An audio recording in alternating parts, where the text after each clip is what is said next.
Well, it looks to me like Michael Flynn would be exonerated based on everything I see. Look, I'm not the judge, but I have a different type of power. But I don't know that anybody would have to use that power. I think he's exonerated everything. I've never seen anything like it. The White House confirmed this evening that it has blocked Dr. Anthony Fauci from testifying at a congressional hearing next week. In a statement, the White House said that Fauci and other top officials are busy dealing with the pandemic. The House is a setup. The House is a bunch of Trump haters. They put every Trump hater on the committee, the same old stuff. They frankly want our situation to be unsuccessful, which means death. And our situation is going to be very successful. Hey, everybody. Welcome to the Muckrake Podcast. I am your host, Yates, Sexton. I'm here with my co-host, Nick Hauselman. Thank you for listening. Unfortunately, we're recording on what can only be described as a frustrating, enraging day, as the Department of Justice has just announced that it will not be seeking a criminal indictment of disgraced Mike Flynn, who has admitted twice to lying to authorities. But of course, Fox News, Donald Trump, and all of them have conspired to get him off of his charges. I am enraged. I am pissed off. How are you doing, Nick? How do you feel about this? Well, you know, this is actually streamlining the government process because we don't need pardons anymore. Oh. Right? He doesn't need to pardon anybody because he's got bar to do it. And I got to tell you, I would imagine every lawyer that's had to bust their ass in law school to learn all these, what are they called again? Laws? Oh, yeah. Can you to imagine? Learn all these things we call laws. Now it's like it doesn't even matter. We don't need lawyers anymore in this country. It doesn't matter at all. This is one of those things that, we want to be known for being an honest podcast. We're not out here shoveling conspiracy theories. We don't want to sell fear. We don't want to profit off of that. This is a really bad day for America.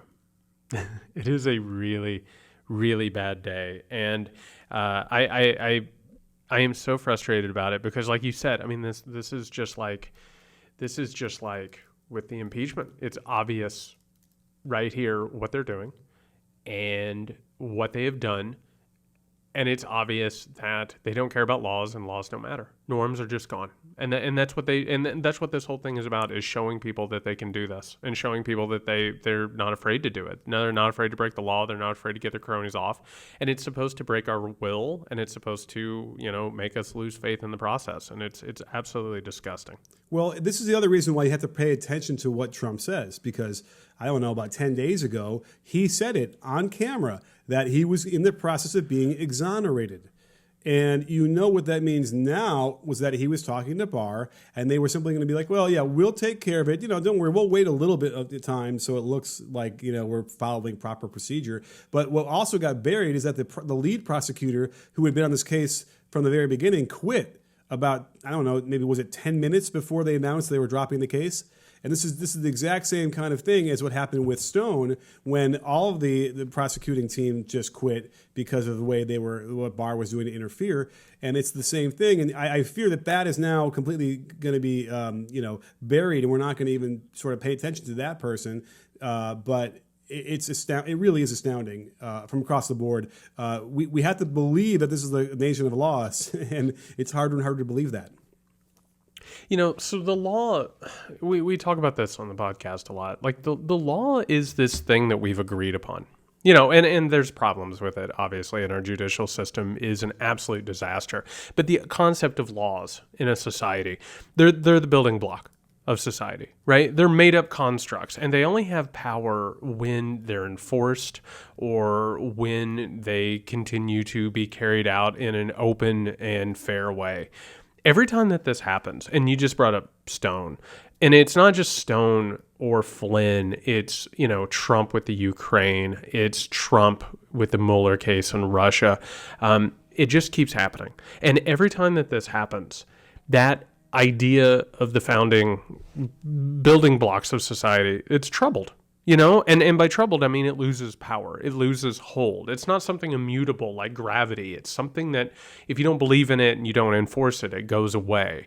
And that's what these people are all about. They're all about not only breaking laws, but doing it in such an overt way that they rub your nose in it. And I don't know about you, I'm pissed off about it. And I'm so tired of this country being treated like this and living in a country where people can get away with this. It's infuriating, Nick. Well, you could hope you could say, oh, it's not going to like trickle down and affect anybody else's normal everyday life. And then you click on Twitter and you watch these videos of people at the beaches breaking the law. Or you read about people who are like having secret salon societies in their house and ultimately getting arrested for running their business out of their home with people and violating social distancing laws, which are laws. That's why she went to jail for a minute. This is something that's now permeated our society. Yeah, so right before we got on the air, I actually just watched a video. I'm from Indiana, right? So I have to keep track of what's going on back home. There was just a massive Reopen America protest in Indiana. And again, these things, let's just be clear, because every time we talk about it, we have to point out the fact that this is being funded by right-wing billionaires to make it seem as if there's some sort of organic populist protest when there's not. The protesters are going through the streets. They're screaming at cops. There have been reports that they threw things at cops. And one of the things that happens here, and this goes from Trump all the way down, and it isn't like any of this started with Trump, because we always have to say he is a symptom. He's not the problem, right? He is a weeping wound of the bigger disease. Like with Trump and people like him, I mean, for decades, we've seen this. We've seen white-collar criminals get away with one thing after another, right? Because the law is not about them. It's about protecting them and being used as a tool against other people, usually people of color or poor people. And in this case, Trumpism is all about, again, the malleability of law. It doesn't matter if Trump or one of his cronies commits crimes. It doesn't matter if the people out at the Reopen America quote-unquote protest are throwing bottles at cops, right? The cops are there to stop other people. The cops are there to, be at their whim. It's to protect them and give them power. But that malleability of politics and law, it's what leads to fascism. That is one of the building blocks of fascism, that idea that these things can be for other people, but not for you. I'm glad that you brought up people of color, because the other thing that screams white privilege is when you're talking about people throwing things at the cops and having these rallies. Oh. There is a very distinct pattern here with their appearance, of which they wait, Nick, are you saying that if people of color stormed a state capitol carrying AR-15s, that it would have a different outcome than them just being allowed to walk the halls and intimidate legislatures? That's bizarre. I don't believe that. Don't forget, you can watch this on YouTube and actually see our reactions to how we're discussing this, because you would see me grabbing my forehead and wanting to just fall off my chair in anger. Because, yes, there is no question, and we had just seen this now with a jogger who was, jogging through Georgia, nearby his neighborhood, and gets executed. And these guys weren't even charged. They weren't even charged. And maybe they will if the grand jury decides to, but the prosecuting attorney is punting it and not even wanting to bring charges. So this is the kind of thing where I'm white, you're white. It's not easy to sometimes put yourself in someone else's shoes necessarily, but there's no question that we know now that this is something that only these privileged white people would even ever feel the temerity to confront cops like this. It's ridiculous. Yeah, but that's what white supremacy is. White supremacy is the idea that the laws don't matter and that society is there to serve you. I mean, that's what this has all been about. And so to serve and protect on the cop car, they've got it flipped. Oh, God. It's always been like that. And one of the terrible things about it, and I was sitting around with this all day because, it's one of those things I realize constantly, and I have to remind myself. Make America Great Again is not about actually going back to any point in time that has actually existed. It's a state of mind. It's a philosophy. It's the idea that you can be a white person who doesn't have to question their own privilege or make room for anybody else. That's what it's about. And it's, again, about the malleability of philosophy and laws and government and politics. Nothing that's going on right now has anything to do with actual governance, because governance is supposed to be about how people come together and figure out a way to move forward, an equal society in progress.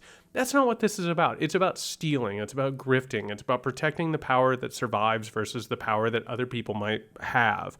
And that's one of the reasons, this pandemic is like that.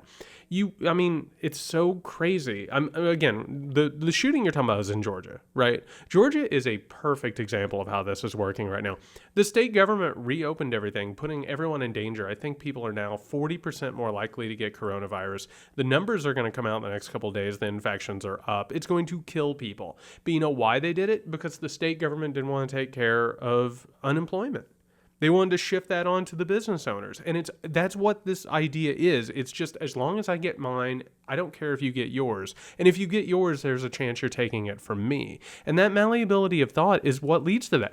That's how Trump ends up working with Russia. That's how Flynn ends up working with Russia and Turkey, by the way. Mm-hmm. It's all of these groups that look at it as and it's a mindset, it's a philosophy, and that's why he was exonerated. Well, he wasn't exonerated, I'm sorry. He was let loose, is what he was. He was let loose in society. It's a group of people who decided we can break any law because laws don't matter as long as we get ours. And it's that malleability. And Flynn is a part of that and has always been a part of that. And it's a flagrant abuse of law and society and just basic human decency. It's disgusting. Well, you brought up the notion of deaths and what's going to happen there. I actually listened to Fox News for like 25 minutes straight the other day. And wait, can we go ahead and preview? Yeah, we can talk about it at the end. Will you tell the good people, our loyal listeners, the beautiful people who spend their time with us, what you're going to do? Okay, so I plan on, after we record our next podcast on Monday night, I'm going to spend the next every available minute that I'm awake only getting my news from Fox News and from, I guess, Breitbart. I'm not going to do OANN or whatever the hell it's called. I can't do it, but I will do. I think it's a missed opportunity, which, by the way, I don't know if you saw, Nick, OANN got a really nice investment from Donald Trump Jr. They did. All right, maybe I'll flip that on a little bit too, but that's all I'm going to get my news from is that area. So then when we reconvene to record the next pod on the Thursday, maybe we'll even push it to Friday so I have an extra day. I don't know. You'll be able to, we'll have to compare notes basically on what happened in the world and what my take on it will be. I'm very excited about that. But here's the thing. I'm worried about you. Be worried because I might come back. Because I care about you, Nick Hauselman. I want you to be okay. I might come back as some sort of Republican zombie. I don't know. No, you're gonna come back. You're gonna come back, and you're gonna try and sell me like some sort of silver solution, and to take all my money and invest in gold doubloons. Is what's gonna happen. A light that will shine inside your body.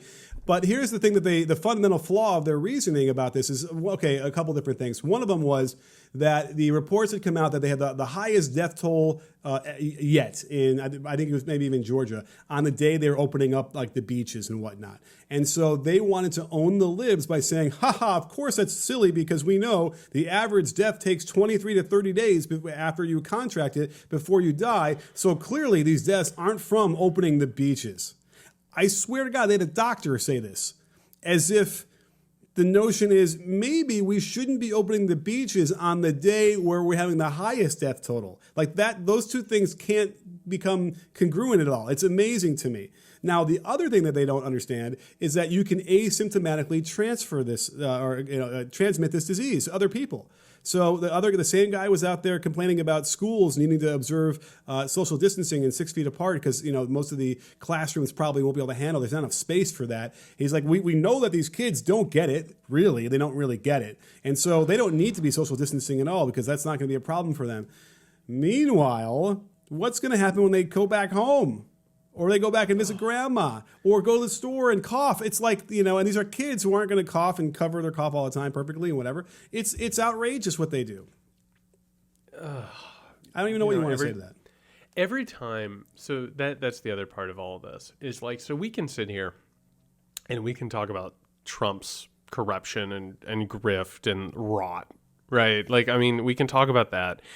And that's rough enough. Like I was sitting around this morning drinking my coffee and like to even understand what these people are actually doing and how they're carrying out. Like you have to get deep in the books, because this is advanced level Sudoku, people. Like this is like this is like a postmodern type of autocracy that these people have cooked up, and it is as transparent but also complicated, right? So that's one thing, and it's really hard to get rid of autocracies and authoritarians. Like they're like bed bugs, but then all of a sudden it's like I'm reminded of the fact that they have like $1 billion propaganda arm. You know, they just, I was looking at it a while ago. There was a screenshot and it just, I had to get up and walk around. And it was this screenshot. And what their thing right now is they're going after social distancing. And they're like, oh, everyone has been lied to about social distancing and it doesn't really do anything. So like, not only do you have to go back out to work, right, and your schools and all that, but now they're like, no, get close to each other. You'll be fine. Don't worry about this. And also, if you don't have symptoms, you're not going to spread it around. It's almost like they're intentionally doing this, but whatever. And meanwhile, I'm like looking at this screenshot, and down at the bottom, it's like, what did China know and when did they know it? And all this stuff, right?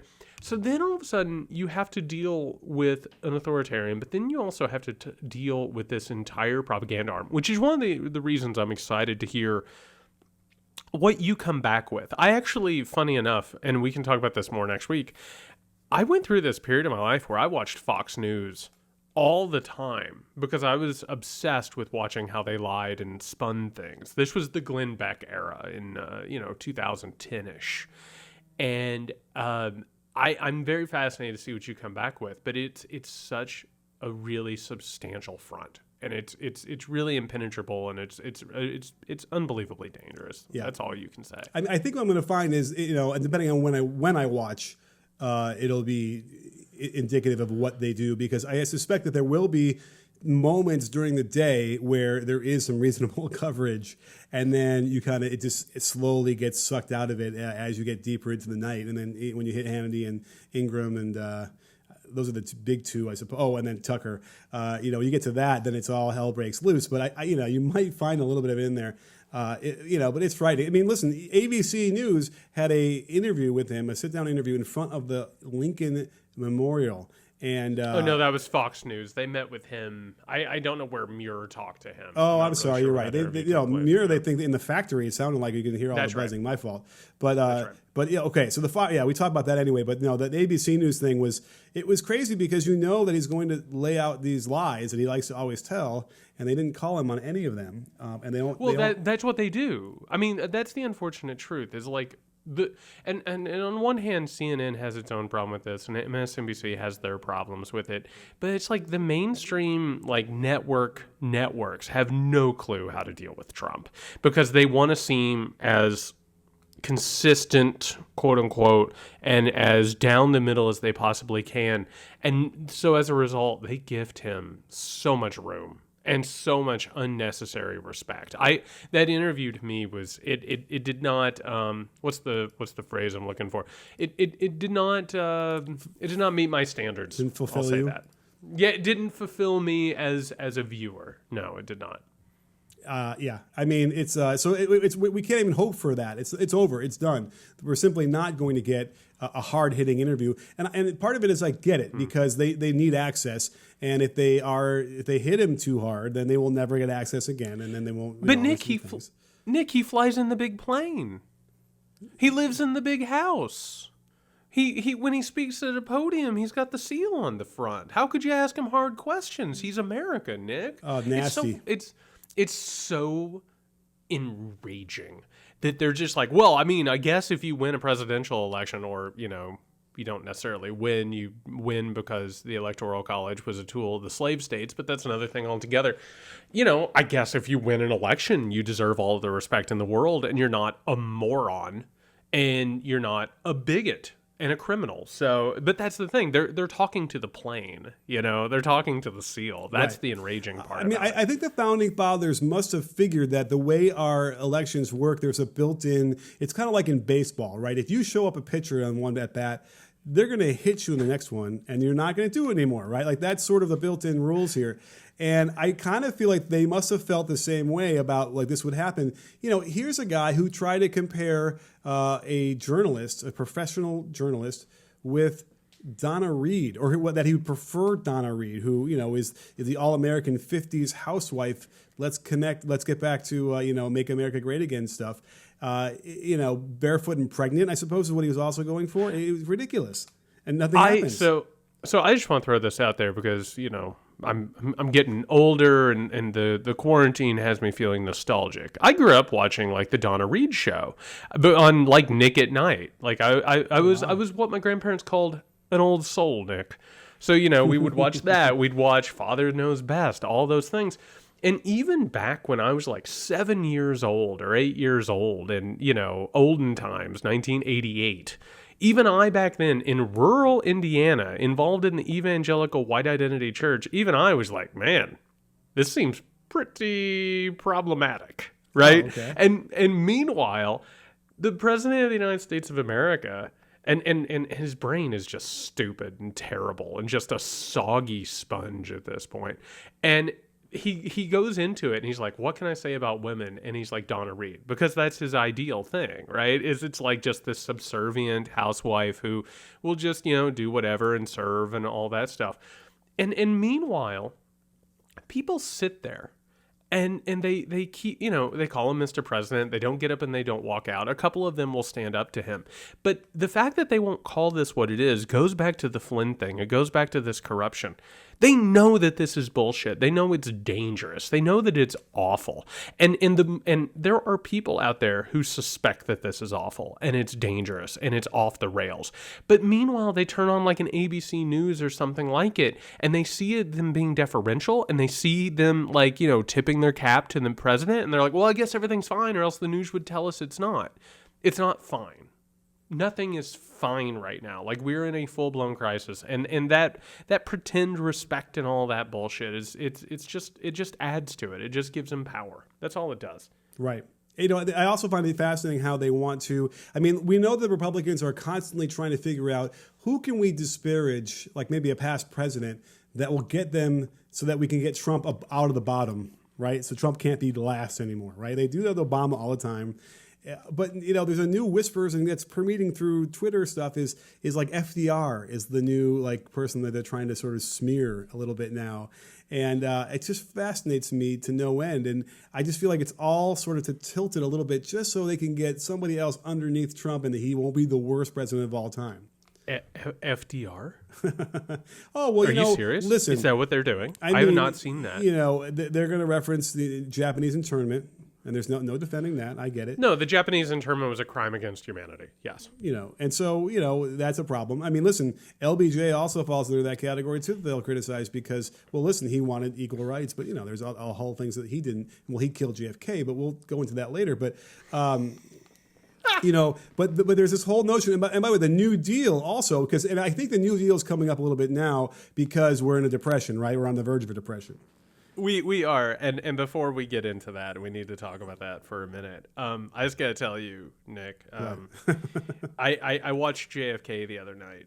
Oh, the Oliver Stone movie. I wish one of these days you and I need to set up a movie night, and we will just go deep on a couple of things. But JFK, I felt very close to you at that moment. Wow, it is. You should have texted me, man. It is a fever dream of conspiracy narrativing. It is amazing. It's a nice yarn, yeah. It is, but I will say this. So, for those of you who haven't seen it, what's the unemployment number now? Is it 33 million new claims? I forgot to check recently, but it's a lot. I want to say today it was 33 million. And we're teetering on the edge of a Great Depression because the government has no interest in actually helping people. The Republican Party has no interest whatsoever in ever raising taxes or spending money on anything. And, Trump wants to destroy governance as a help.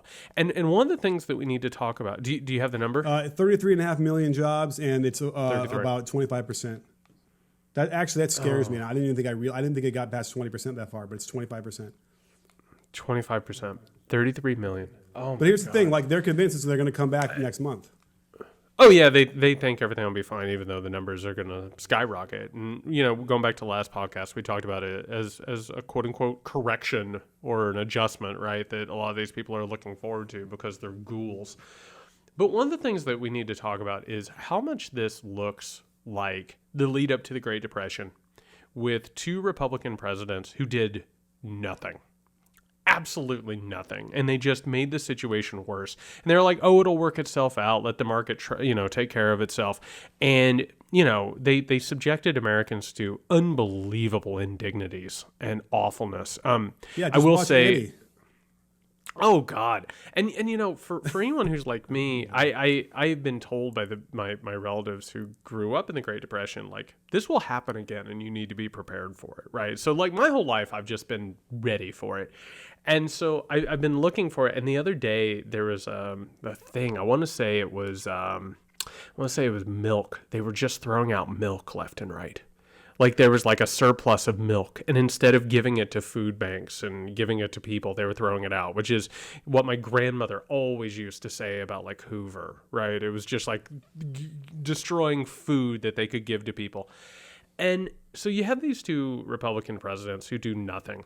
And I wanted to talk a little bit today, if you'll indulge me, about FDR and the New Deal and one of the misnomers about what happened and something we need to keep in mind. Particularly, we talked the other day about these armed goons and white supremacist terrorists and all that.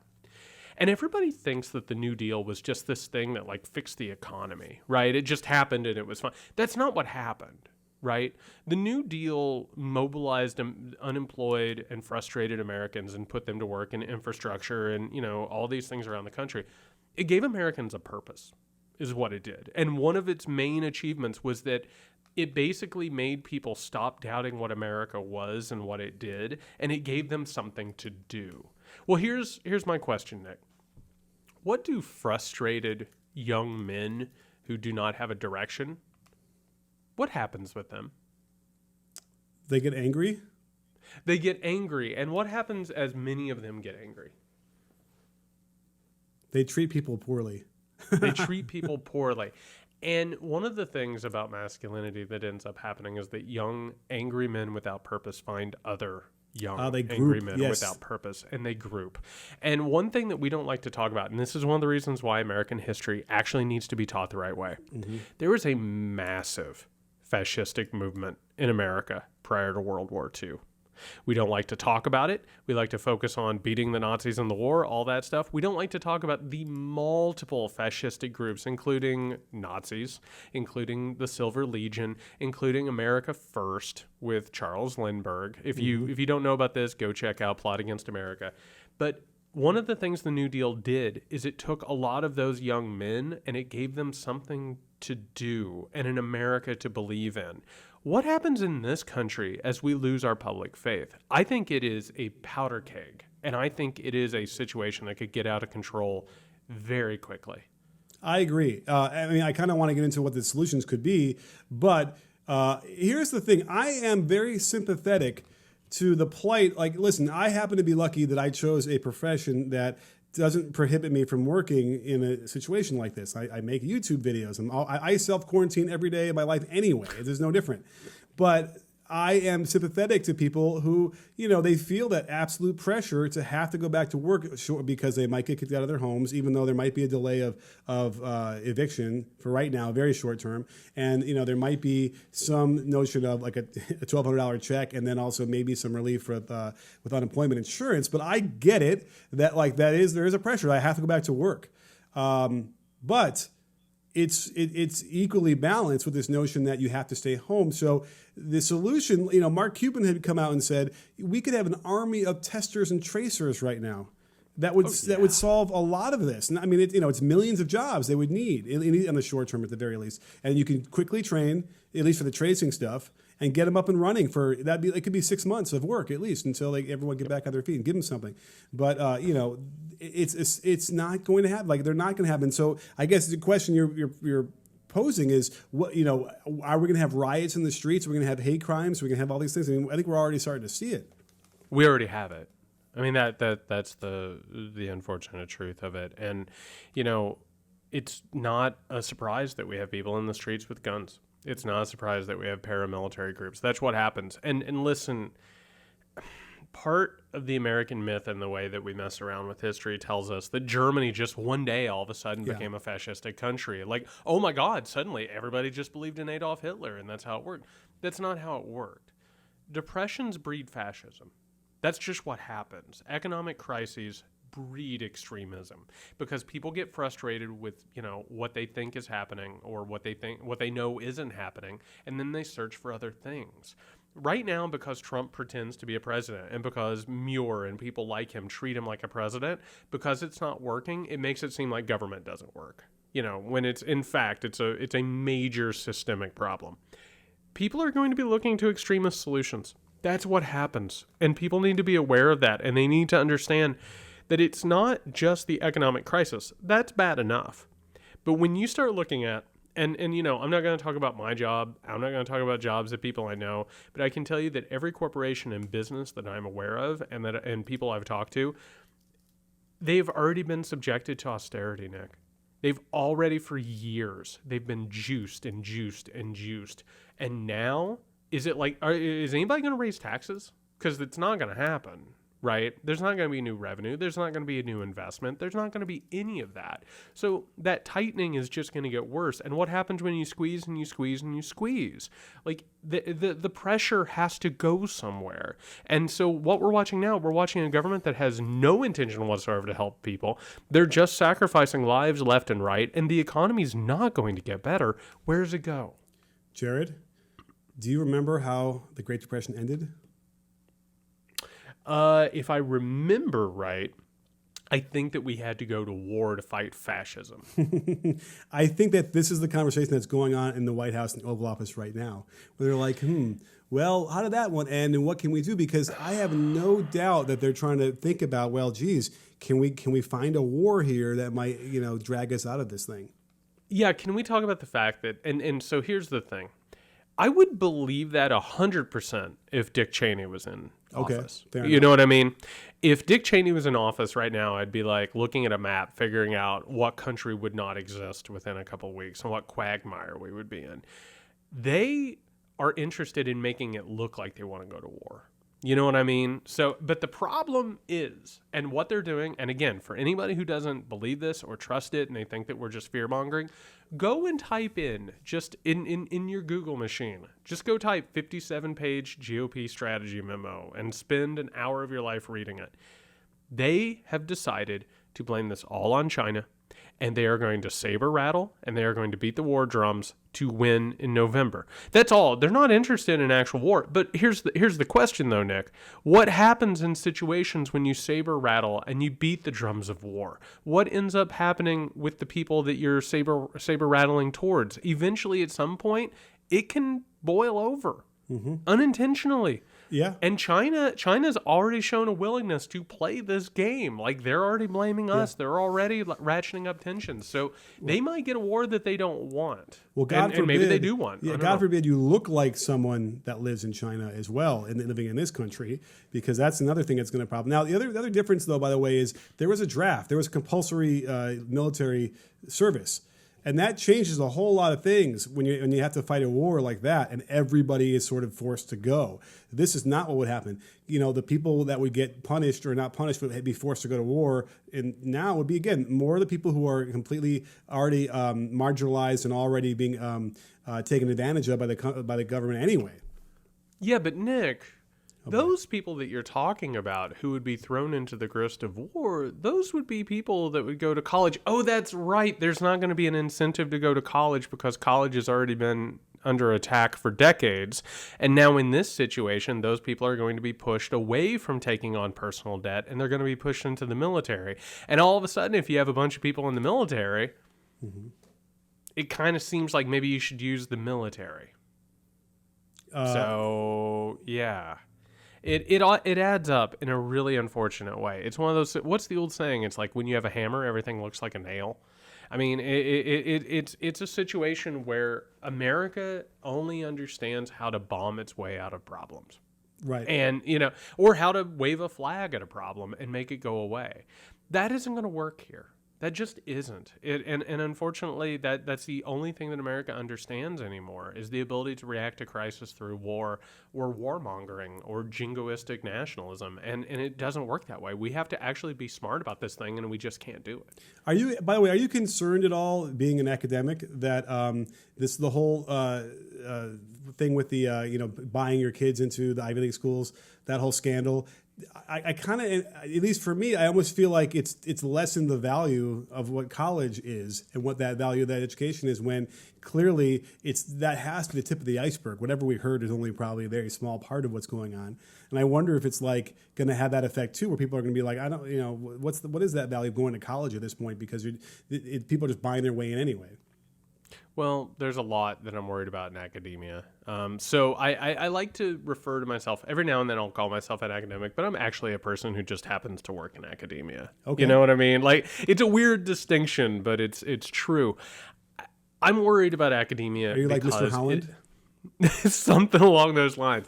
I've been concerned about academia for years, and in part is because, for those who don't know it, in the 1950s it was used as a tool by the government in the war machine, and then in the 1960s it rebelled, and ever since then we have just been subject to one attack after another. Which, by the way, it would almost help to have academics and scientists and experts during a pandemic, wouldn't it? Oh, let's get into that, can't we?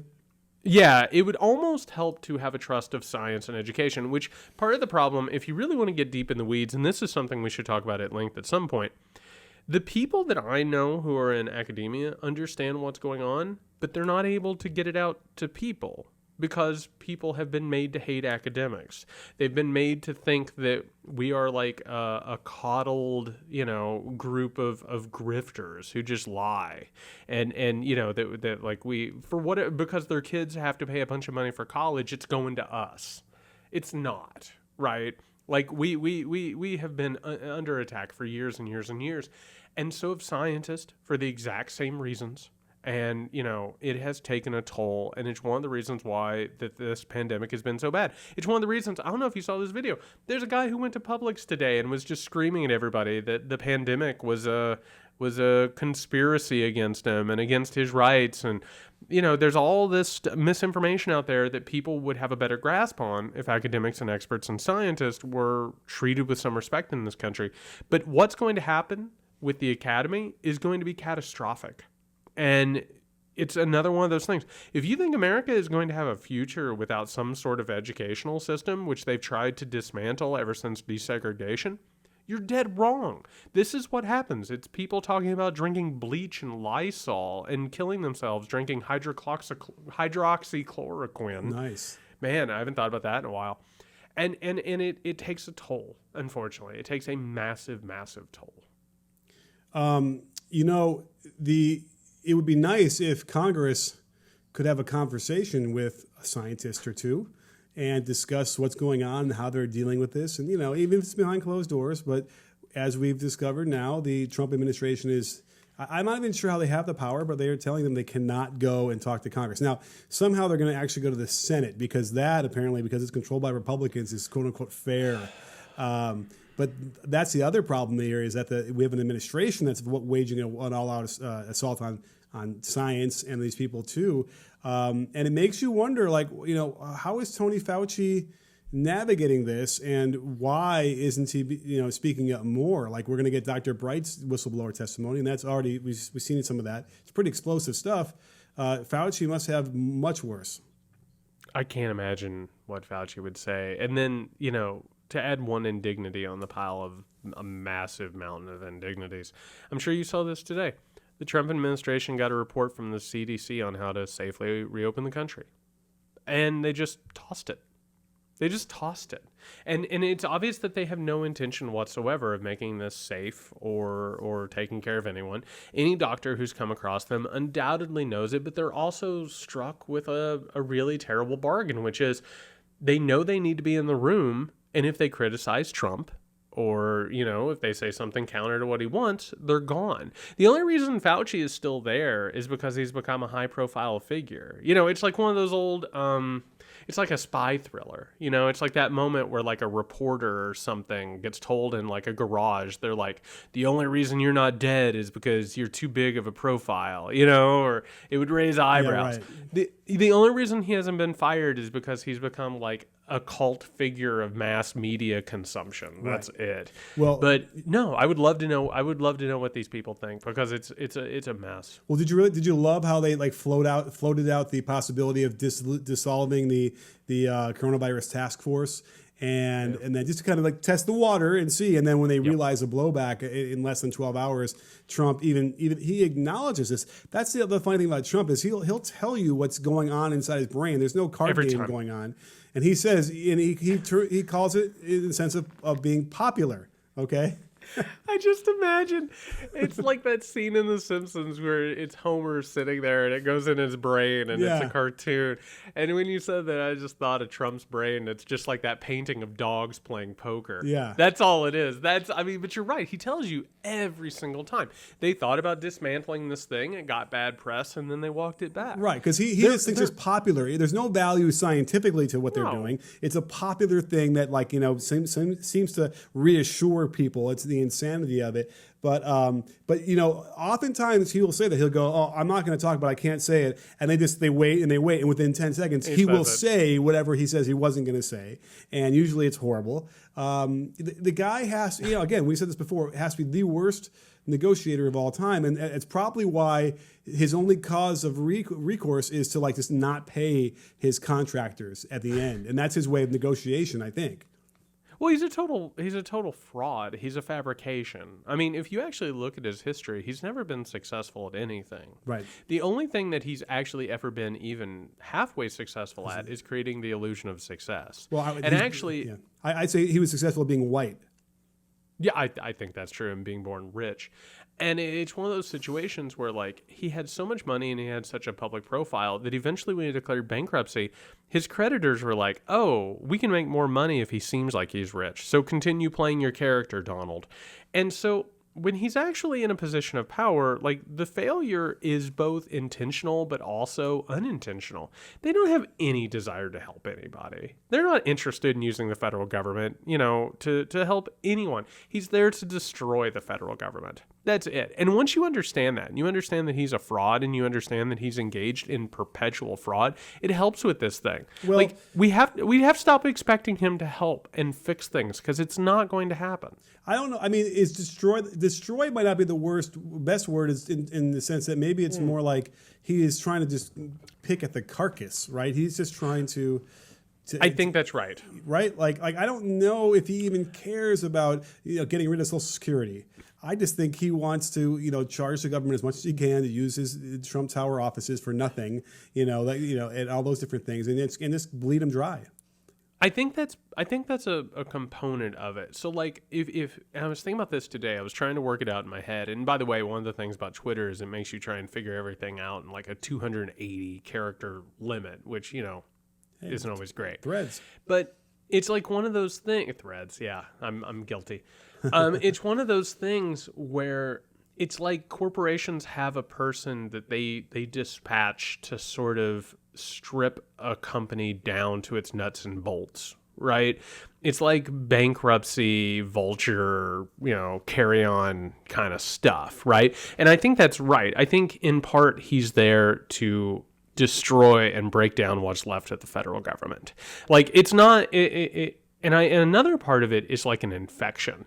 So it's like every sci-fi movie ever made. There's you boot up the computer and you plug it into the other computer and the infection goes in and it takes over, right? I mean, he's there to turn, and this is what we watch with Flynn, bringing it full circle. He is there to make it an open and blatant clearinghouse for corruption. That's all. I mean, eventually it's the United mob. States... This is more like Goodfellas in my mind. Well, right. And this is the thing, and I try and express this all the time, but it's hard to express. What you and I grew up thinking about nations, right? The United States of America, Russia, Turkey, all these countries. That doesn't exist anymore. Right? We're still talking about America, and people like Trump and people above him are talking about global markets. They're talking about cogs in a bigger, giant economic machine.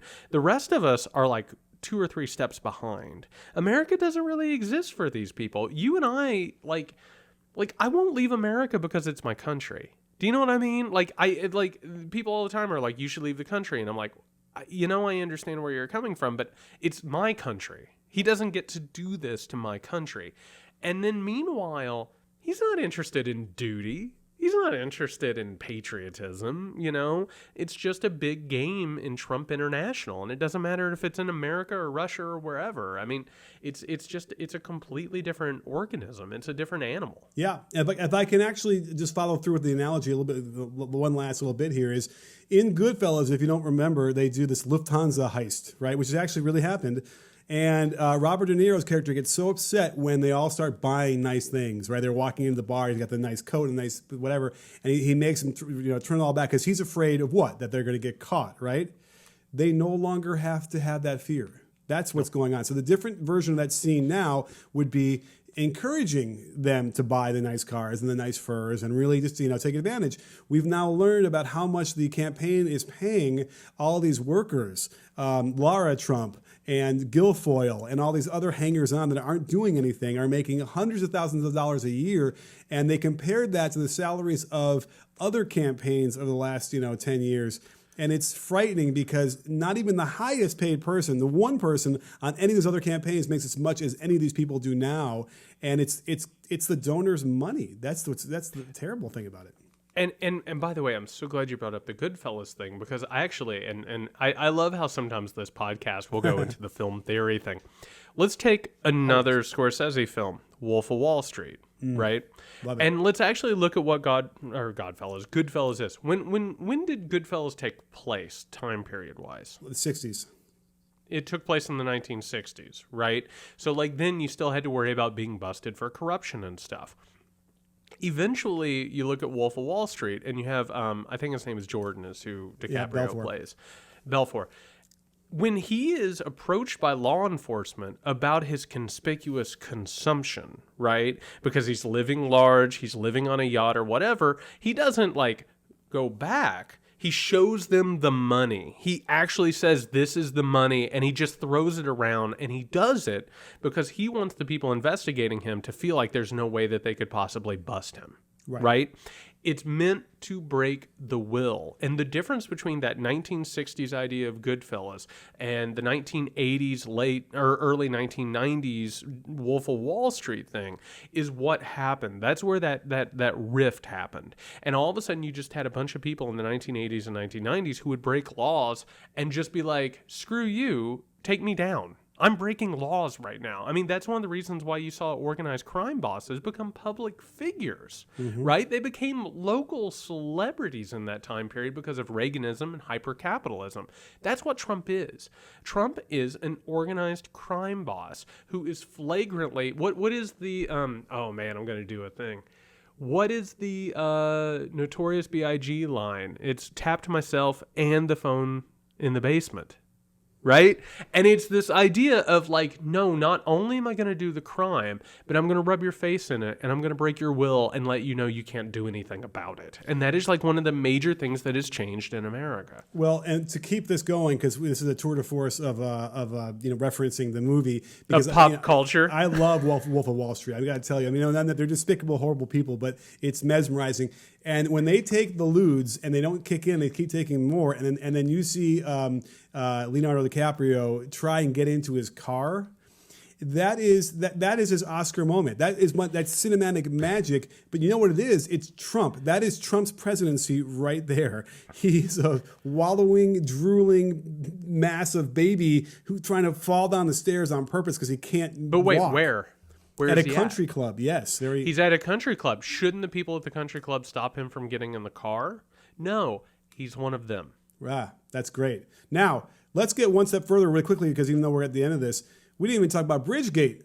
And here's what happens. The Supreme Court unanimously throws out the Bridgegate case with Chris Christie and his cronies because guess what? There really isn't a federal law on the books that prevented them from, creating a huge traffic jam for days on end as retaliation politically. There isn't a law against that. I think the quote was, and this is as telling as anything else. I believe the quote from the decision was that not all corruption is illegal. And by the way, I'm just going to throw this out there. I'm going to lobby for it. I think that's the title of the podcast. I'm just throwing that out there. Love it. Not all corruption is illegal. And that idea, if you want to look for something that encompasses the moment, it's that, right? It's the idea of malleable law and malleable society and politics. And it's about that. I'm not subject to it, but you are. That's it. That is it, and that's where we are, and that's the truth that hits you in the face at some point throughout everyone's lives. They either you're on the right end or the wrong end of that, and eventually you realize. I mean, I think most people when they're young, they're coming out of college, they probably have these visions. I'm going to make $1 million and be really successful, And guess what? Not everybody does that, and there must be these moments in people's lives where it actually hits them, and it also hits them that it's not fair. Right, that the whole system is stacked against very many people across the country. That's got to be a moment in a lot of people's lives that it really is devastating. Yeah, and I had a thing today. I had a breakthrough today, and one of the things with all of this is, and again, this is about the blatant breaking of law. They do it to break your will, right? This Flynn thing did not need to happen. They did it to show you. What is the old poem I sing of Olaf, Big and Strong? There's some shit I will not eat. That is what people need to get to. And so I've come up with this refrain that I think is exactly what we need to look at. First of all, get angry. You should be angry. You know what I mean? Like, this is a moment that should make you angry. You have been sold out. Your loved ones have been sold out. Your future has been mortgaged.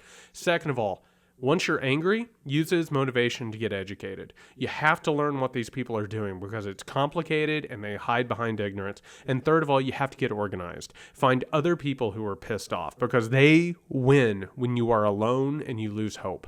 And so people need to get angry, they need to get educated, and they need to get organized. And we thank you for being here. I know sometimes it's a tough pill to swallow, but my God, we're just trying to do our best. This thing is so frustrating. And I think I speak for my co-host Nick that if we didn't do this and if we didn't fight back, I think my spirit would be broken, and I can't deal with that. I can't give this country over to these people. I agree. I feel like there is these moments where it does give. It's like a therapy in some way, but also if we can both talk about this and sort of boil it down and try and own it, we can feel that motivation to do actually get active and try and do something to change it. And I think we have to do that. And we thank you for being a part of that. As always, please like, subscribe, share, comment.